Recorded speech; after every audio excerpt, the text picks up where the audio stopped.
দুপুর 12:30 পর্যন্ত মুখ্য নির্বাচনী আধিকারিকের দপ্তরে প্রথম দফার নির্বাচনের মোট 3টি লোকসভা কেন্দ্রে বিভিন্ন রাজনৈতিক দলের তরফ থেকে অভিযোগ জমা পড়ল 383টি, যার মধ্যে আলিপুরদুয়ারে বিভিন্ন রাজনৈতিক দলের তরফ থেকে মোট অভিযোগ জমা পড়েছে 135, যার মধ্যে কোচবিহারের বিভিন্ন রাজনৈতিক দলের তরফ থেকে মোট অভিযোগ জমা পড়েছে 172টি।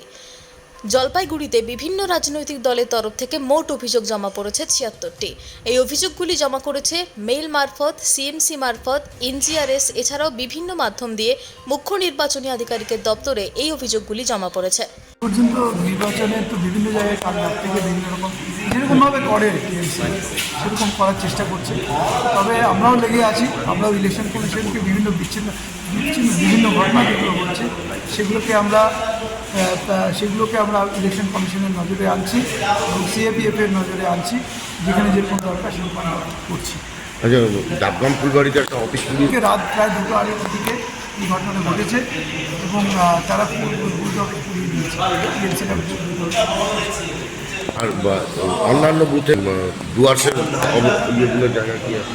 ডুয়ার্সের অন্যান্য জায়গায় যেরকম আমি যেটুকু শুনছিলাম তাতে ভোট ভালো হচ্ছে, ঠিকঠাক চলছে। এখনো পর্যন্ত কতগুলো অভিযোগ আপনার কাছে এসছে? আমাদের কাছে অনেকগুলো অভিযোগ এসছে। ইলেকশন কমিশনের কাছে আমরা অ্যারাউন্ড আমার মনে হয় 7টার মতো আমরা করেছি। 6টা করেছিলাম, একটু আগে শুনলাম আরেকটা করা হচ্ছে।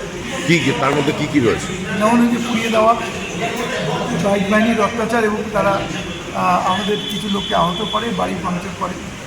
আমাদের লাটাগুড়িতে 235 নম্বর বুথে সেখানে আমাদের বুথ সভাপতিকে ভয় দেখানো হয় এবং সেখানে চাল এবং কাপড় ডিস্ট্রিবিউট করা হয়। এরকম ধরনের কিছু অভিযোগ আমরা এখনো টিএমসি প্রচার করে যাচ্ছে, এখনো ওরা প্রচার করছে না, মানুষকে ভয় দেখাচ্ছে, কারণ মানুষকে ভোট দিতে চায় না। এবং এমনও অভিযোগ আসছে আমার কাছে, রাস্তা ব্লক করে তারা এটা কোন ধরনের নন, সুতরাং এরা এইভাবে ভোটারকে ইনফ্লুয়েন্স করা। এমনকি আমি দেখেছি, আমি যেটা রিপোর্ট আসছে আমার কাছে সেটা হচ্ছে